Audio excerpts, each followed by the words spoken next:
This episode is brought to you by Resy and American Express. Resy is a digital platform that connects restaurants to restaurant lovers by elevating dining experiences, providing original industry content, and helping to fill some of the country's most exciting dining rooms. Because restaurants have always been more than just places to eat. The amazing world of restaurants is just a few taps away in the Resy app and at resy.com. This episode is brought to you by Progressive Insurance. Fiscally responsible, financial geniuses, monetary magicians. These are things people say about drivers who switch their car insurance to Progressive and save hundreds. Visit progressive.com to see if you could save. Progressive Casualty Insurance Company and Affiliates. Potential savings will vary, not available in all states or situations.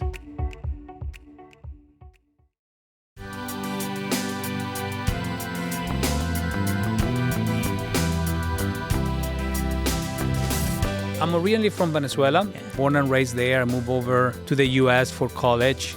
During the summer jobs, I was a waiter, I was a server, which I honestly think everybody should have the privilege, because I do think it's a privilege to do once, right? It's a masterclass on hospitality, customer experience, thinking on your feet, right? You're moving so fast. This is Taste. I'm your host, Matt Rodbard. Today on the show, we have a great conversation with Pablo Rivero, CEO of Resy and Talk. Along with running Resy, Pablo is a passionate supporter of the restaurant industry and a prolific diner. On this episode, we hear about the recent Resy Trends Report and what the Resy team is spotting across the United States. We also get into Pablo's personal history with restaurants, as well as some of his favorite places to dine around the country. I hope you enjoy this episode. Pablo Rivero, welcome to This Is Taste. How are you? I'm good, Matt. Thank you so much for having me. Well, we're going to have a great conversation. I've been wanting to have this for a long time. You're the CEO of Resy. I have a lot of questions to ask you. Well, and I'm excited to be here, to be honest, and thanks for creating the space for us to have that conversation. So you are out and about in New York, and you travel often. You're in Miami. And I just want to know, just from you, as CEO of Resy, where are you dining out? Like, what are some places that are like popping in your feed right now? Yeah, it's tough, man, to choose one restaurant or two or three, right? I love every single place where we go, and our partners are our family, right? Yeah. So sometimes it's hard to pick. But I can tell you about a couple of places that I've been to lately that I've had memorable meals. I cannot get enough of Sonny's in Miami. Yeah. It just fits every single bill. For large parties, for date nights, for drinks, for great food, for ambience. It has everything. What else? A couple of weeks ago, my family came with me to New York. We did a couple of pit stops across a couple of restaurants and had a great meal at Resdora. Yeah. Stefano, he just cooks with so much love. Yeah. You feel like you're walking into your grandma's house, and it's just a very cozy space. And it was my kids and I and my wife, and great dinner night. We I take my kids out to restaurants a lot, and as you should, yeah. No iPads, no phones. We actually carry a deck of Uno cards, and we just play Unos. Stefano sat down with us and shared the meal with us. So it was really cool. La Natural in Miami as well. Great pizza spot. Recoveco, which was just featuring Bon Appetit as well. I mean, there's just so many places. Yeah, Stefano's pasta, it's gorgeous. Yeah. I just love Resdora. Totally. It's such a great spot. Tell me a little bit about yourself and how you got to Resy. You have a really interesting career, and it feels like it dovetailed with some previous experiences. And did you work in restaurants before? So I'm originally from Venezuela, born and raised there. I moved over to the U.S. for college. During my teenage years, my mom used to have a bakery. Cool. I spent, summers and, after school working there, a bakery cafe. Move over to the States, and, during the summer jobs, I was a waiter, I was a server. Which I honestly think everybody should have the privilege, because I do think it's a privilege to do once, right? It teaches you so much. It's a masterclass on hospitality, customer experience, thinking on your feet, right? You're moving so fast. So I did that, went through college, joined American Express 13 years ago. Have had a number of roles across marketing and strategy, lived in New York, London, and eventually found my way to lead the lounge business. So the Centurion Lounges, which is our airport lounge business, is part of our membership strategy. Ran that business along with lounge partnerships. And during that time, we decided that we wanted to get into the city lounge space and create a very special spot in the city for some of our car members. And so partnered with Danielle and Sebastian on Dynex and built Centurion, New York. And you and I were talking about this earlier. Yeah. You built it from the ground up. Yeah, I showed up. It was like brick and mortar spot on Midtown on the 55th floor in One Vanderbilt, and it was like, here's the job, like let's build this place. And got really involved into the construction, the design, the art, and seeing Daniel setting up his team and how he thinks about hospitality, and seeing him go through friends and family and every single detail about what he wants that experience to be. That was really cool. And I bet you learned some learned from a moves master, from him. man. Yeah. Unbelievable. Let's go back to the time working at a bakery. You come from the industry as a young child. You must have felt the pressures that an owner of a restaurant or a bakery have. That must give you some empathy for the restaurant industry. Yeah. Listen, my mom, my parents got divorced when I was really young, and grew up with my mom, and she wasn't a baker by trade. She basically, learned a recipe from her grandma, and her pound cake was really good. And then her upside down pineapple cake was really good. And so she got into it, and she opened her cafe. And, I saw her do everything from baking, from, staying at the register because somebody didn't show up. I saw her going to the major food distributor to pick up 50-pound bag of sugars, and she had to do it all. And that was a very small scale, but restaurateurs today have to do that and more. And so I have a ton of empathy for what it takes to run a business like that. Yeah, it's I agree with you too. Just back to your earlier point, I feel like if you can work in a restaurant, you're going to get so many life skills. 100%. You could go into accounting, you could go and work in any industry and take away those skills. Especially like thinking on your feet, right? You don't know how every day is going to be. You don't know what customers are going to come in. You don't know what's going to be short. And so I think it's a great masterclass experience in hospitality and strategizing in the day-to-day. So I think some of our listeners, may wonder about this relationship between American Express and Resy.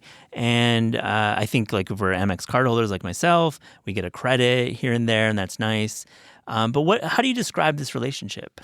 It's, listen, dining, I always start from the point that dining is just such a core component of the card member value proposition and the lifestyle, to be honest with you. Like, one of the first transactions on an American Express card back in 1958 was at a restaurant.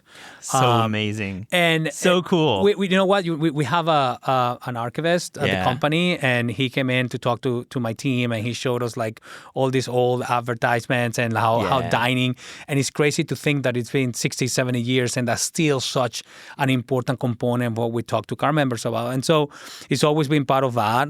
Amex is a supporter of small businesses. So restaurants are small businesses, always been a champion on that. And so the dining component was always an important passion area of our car members. And the company decided to go even deeper on that with the acquisition of Resy in 2019. And talk about a time to acquire a company, a dining business right before the pandemic. And so at the time that we're doing that integration, restaurants are shut down, but it was a great opportunity for Resy and Amex to show up for them, right, and provide relief. And we didn't charge fees for a while, and it's provided a lot of marketing support. And so that relationship is great because we have a big umbrella company that really cares about dining, really cares about merchants and supporting their growth, and at the same time connects car members with something that they're really passionate about. I mean, restaurants is culture. I mean, it's what everyone talks about. You go on like listen to podcasts, sports podcasts or film podcasts, they're talking about restaurants. 100%. And we see like great traction on that. Like as you said, like Platinum or many of our car members have a Resy credit, and we have credits in there, but we also create unique experiences for you to go have dinner at great places or secure tables for you. And so we try to combine what we say experiential value and rational value. Like, yeah, sure, I want you to go out there and have dinner on us, not only because I want you to enjoy the benefits, but I also want you to support small businesses. Well, let's get into that a little bit more. I'd just like to get a sense how Resy is supporting restaurants at the restaurant level, and then also supporting diners trying to find the next great restaurant, maybe going back to old favorites. How does Resy kind of serve both in equally powerful ways? Yeah, so we for those that are not so close to how we operate, but we have two-sided marketplace. Yeah. On one side, we have great diners that are really passionate about restaurants and they want to find out what their next meal is. And sometimes they know where they're going, sometimes they don't, right? And our job is to inspire them and find out that really great neighborhood spot that you might not know of, right? Because they're still important and great meals. And then on the other side, we have the restaurants that we want to make sure that are getting the demand that they need. And for us, if the restaurant is doing well, we are doing well. We're not charging restaurants for covers. We're not, as long as you are in our network, we want to support you. We want to drive great demand for you. So we do that in multiple ways. We highlight you in all of our marketing campaigns. Yep. I mean, for many restaurants to be on the Resy hit list or to be featured on the Resy editorial articles that we produce, it's a great marketing tool. 100%. And then we combine that with the power of American Express. So just last month, we as a company, we refreshed the Platinum card and we included in there a $400 annual Resy credit. And it has been outstanding what it's doing for restaurants. I mean, the amount of restaurants that have written to us and say, thank you so much, the demand that we're seeing. And it's basically us incentivizing people to go out to do something that they already love doing. But if you think about it, in the Platinum card, it's $100 a quarter, and you go out to dinner.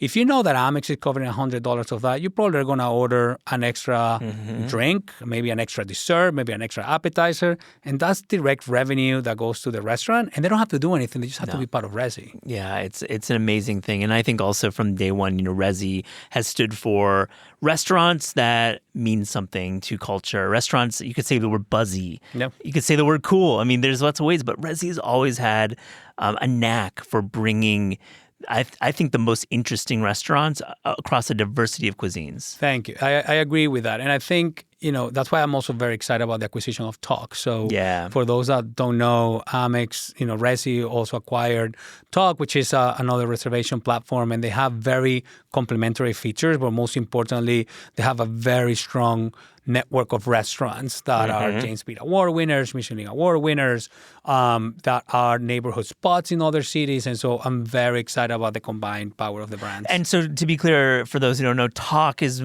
typically it's like a ticket in a sense, right? You're prepaying for the experiences? That's one of their features, but they also have regular reservation management system, table management system, notify system.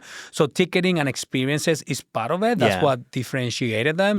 But they have a great set of tools to help restaurants that want to deliver a very specific experience. So maybe add-ons, maybe specific tasting menus. Talk has great capabilities for restaurants like that. Yeah, it's nice when you can, prepay. Yeah. And you buy it 6 weeks ahead of time. And it's great for the restaurant because they know the revenue that's coming in. They do, exactly. That's my next point. It's wonderful for both sides. Totally. I think you save up, you buy the ticket, no bill at the end, and then the restaurants get the revenue and they can operate with that. So I want to talk about the year end. I mean, we're approaching it, and Resy just released a trends report, and we're going to go over some of the points that have been highlighted in the report. And we're going to link to it in the show notes as well, so make sure to check that out. But first, how do you describe the year in dining? It's been an interesting year, to say the least, right? And I think, if you think about being a restaurant owner today and what restaurants had to endure this year, it's been rough, right? Everything from floods in North Carolina to fires in LA to economic uncertainty, right? And many other factors. And it's also very different in city by city. That's another point. It's not a blanket experience across the country. Every city is different. And, even in Miami, when I think about, there's a decrease in tourism, right? That impacts restaurants during the summer. Oh, absolutely. So it's been an interesting year where restaurants have had to adapt more than they have had to adapt to before.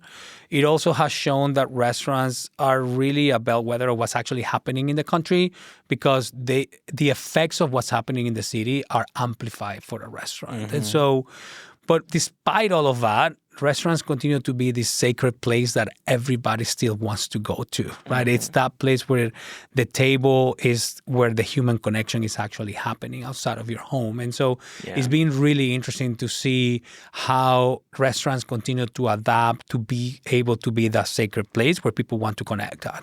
Yeah, it's a great point about restaurants serve many purposes, celebrations. Sometimes it's just blowing off steam after a rough day. 100%.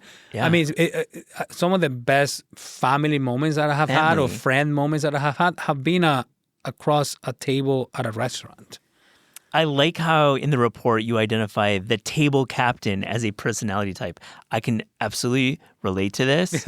Are you the table captain in your house? I mean, it's on my job description in LinkedIn. when you're like a food writer, I feel like it's not just that I am it, but I have to be it. It's required, because I think when I dine out with friends, we call them civilians sometimes, friends who are not in the industry. Love my civilian friends. We are looked upon as the person to give a recommendation. Yeah. But when you read the report, you'll see the table captain is the person that takes control, takes over, right? They know the restaurant, they know what to order, they can accommodate dietary restrictions, how big the plates are, right? But what has been interesting to me is that, I can be the table captain at my home, but when I'm out and about with the Resy team, and Renegated, and the table general comes over, and he's the person that actually takes, you're in control, and that's fine. But it feels good in some ways when you absolutely. can relent It's the such control. a relief. It's such a relief. Yeah, because when you're out with the civilians, as I said, they're every restaurant, every cuisine. Totally. It's good at this restaurant, even though I'm literally going for the first time, everyone else. But they want you to assess it right away. Yes. I think identifying that is important, and honestly, you kind of want to anoint the table captain before you go out. Yes. I think that's really fun. Well, there's more trends, and I think one that we've talked about a lot on the show is this rapid merging between restaurants and wine bars. Yep. Wine bars are where we're finding some of the most interesting food in America. We've covered many. Lay is one of them, and just a terrific place where it's called a wine bar, but we're getting incredible food, and the chef should be celebrated for it. What is your assessment of this movement? I think it's been great because, first of all, it just has given restaurants even more revenue diversification, to use that word, right? Yep. People, restaurants they operate on a 5% margin, 5%. right? And, any opportunity that you have to provide even more value to that diner, it's great. So I love that. Places like Penny, for example, great wine place, but the food is just fantastic. Exactly. And it just continues to elevate the game. Even Cote, you go in, it's a Korean steakhouse, but I mean, Victoria is one of the most respected wine people in the industry. And so that you're going to go in and have a phenomenal wine experience. And and it's not pretentious. That's the other thing that I love about the movement. It's you don't have to be a wine connoisseur to go in and be all intimidated about what you're going to order. The place combines great wine selection with great food so that you feel good about it and you still have a great wine bottle. Yeah, I think when you're speaking to Gen Z and millennials, you can't be the stuffy wine bar anymore. No. It just doesn't work for that demographic. It doesn't. And I think all are benefiting from it. Another trend you identify is the spoil of riches of pizza around America. Love this topic. It's controversial. Yeah. You and I could talk all day about our favorites and our not favorites. We're not going to do that. I just want to hear about your assessment from 30,000 feet about the American pizza scene. Yeah. So we're not going to go into deep dish versus New York style, but we know which one's better, by the way. I'm not going to comment on that, but I can tell you that, I did live in New York and I love my time here and the love that I developed for pizza, right? Like nowhere else. And then I moved to London and then, now I'm in Miami and I spend my time, traveling across the country. But it's great to see that pizza, you can find now great pizza everywhere. Miami, for example, La Natural was just named one of the top pizza spots in the world. Yeah. And what they are doing is just outstanding. You go in and it's also a wine bar if you haven't been a natural wine bar. Two trends. Two trends in one restaurant. And so you go in, you can have a phenomenal natural wine outstanding pizza to a point where you don't even believe where you are actually having it because they're doing such a good job at it. So it's great to see, and it's not just in Miami. You can find great pizza now everywhere, and that's awesome. Yeah, it's super awesome that you're seeing pizza, transcend the pizza parlor too, and it's being served in these really unique spaces, wine bars, for example, in cool backyards. It doesn't have to be in that pizza shop. Agreed. Another trend that I think is really cool is this rise of regional cuisine. And I think that's a broad term, but I think what it means is that regional cuisine is like when a chef is thinking not about country, but region, and thinking about a little bit like zooming in more. And I think it relates to how diners, just education is greater. We publish cookbooks about regional cuisine. Mm-hmm. There's lots of written about regional cuisine. Tell me about Resy's take on regional cuisine. I think it's also a reflection of, diners are now more exposed to even more information, right? Yeah. And more exposed to different cultural trends. And so what we're seeing is, restaurant going a double click right into the food. So it's no longer an Italian restaurant, but it's an Emilian Romana restaurant, like Resy. Yeah. Or it's not a French restaurant, but it's a French diaspora restaurant, like Maison Passerelle. And I love how Gregory has really connected his roots, like his Asian roots, but also trying to highlight, the different French colonies cuisine. So it's no longer about, this is a Polynesian food, or this is Haitian food. It's like French diaspora. So that's really cool to see. Yeah, and I think it's allowing chefs to cook their culture and express it, and it doesn't have to just be an Italian restaurant or a Japanese restaurant, but it could be from Kyoto or Hokkaido, and that's where they grew up. The chef grew up, and it allows diners to tell a little story. And like story is what restaurants are all about in many ways. 100%. And I think it just allows the chef also to really display who they really are, that they're not confined to like, it just has to be this type of pasta, right? Yeah. Like if I'm an Italian chef and I really love how my grandma used to cook it, and she's from this very small town in Italy, I want to celebrate that, right? So it frees them up to do even more what they love. Speaking of regional cuisine, putting you on the spot, is there a Venezuelan restaurant we should know about? Oh, there's a couple. Yeah. Not necessarily. So in DC, we have Mita. Miguel and the team have been doing a phenomenal job. He's Venezuelan. They got a Michelin star, and to see that type of recognition for somebody from my home country, it's really special. Recoveco in Miami, I mentioned earlier. Yes. They were featured in Bon Appetit. I wouldn't call them a Venezuelan restaurant, but Watere, who is one of the chefs and owners, and her husband, Nico, she is Venezuelan. And so you do find certain dishes that highlight, Venezuelan dishes. And one of my favorite ones that Tere was working on is this ice cream that is a celebration of this water-based grape ice cream that we used to have as a kid in Miami. Sounds delicious. And she was working on that as a dessert for the restaurant, and I absolutely love that. So, Venezuelan chefs are now rising even more and getting a lot more attention. So those are places that are pretty special to me. I love that. Well, I have to ask you, where are you dining tonight? I use a lot of our Discover tab to really understand, especially when I'm traveling in a city that I don't know much. I go look for the Discover tab, see what's rising. Yeah. Tonight, I'm not sure. I have a couple notifies, so we'll see. That will be the surprise for tonight. But I have an upcoming reservation at Claude. So I've been to Penny, haven't had a chance to be to Claude. And so having the chance to go and visit those guys and try that specific restaurant and see, how much people love it. I want to personally experience that. Is terrific. So the Resy CEO is in the Notify queue. Oh, I am in the Notify queue. I set up my own Notify for sure. I know you. I mean, of course. And I think with Notify, we live in a Notify culture, and we're just hoping that we get that ping, right? And even if the time is weird, we still hit it. But I love what it. Yes, you're on the list and all of that, but what I love is how spontaneous can your day be if that happens. When you get notified and it's for tonight, you're like, great, I didn't know I was going to that place tonight, and I'm so glad I am. It's truly a genius product for Resy. Pablo, this has been so much fun. Thank you so much for catching up on This Is Taste. I really appreciate you giving me the opportunity to come and talk, and thank you for all you're doing for the industry. I think, creating spaces like this where diners can find out more of what's actually happening, getting recommendations for restaurants. And again, I think a lot of people are really focused on the bossy type of place, and that's great. And I celebrate that. I want every restaurant to be full every single time.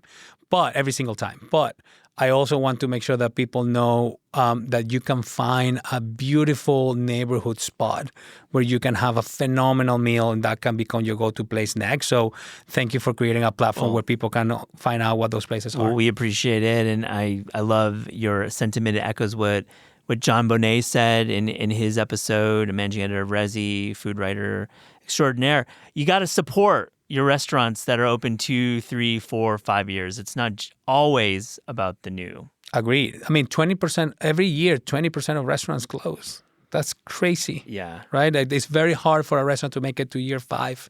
So yes, go and support your local restaurant. Yeah. Keep that list. Keep it in your back pocket and hit that Resy reservation. Well, thanks for the time. I really appreciate it. I appreciate it.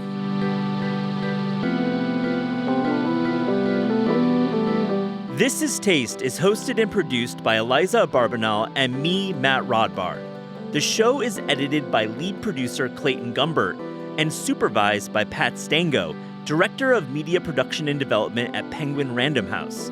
Thanks to Shalia Harris and the production team at Penguin Random House. Theme music by Steve Rydell. Logo and guest illustrations by Ellie Skurzat. Visit Taste online at tastecooking.com and make sure to subscribe to our newsletter to keep updated on all cool things in the world of taste.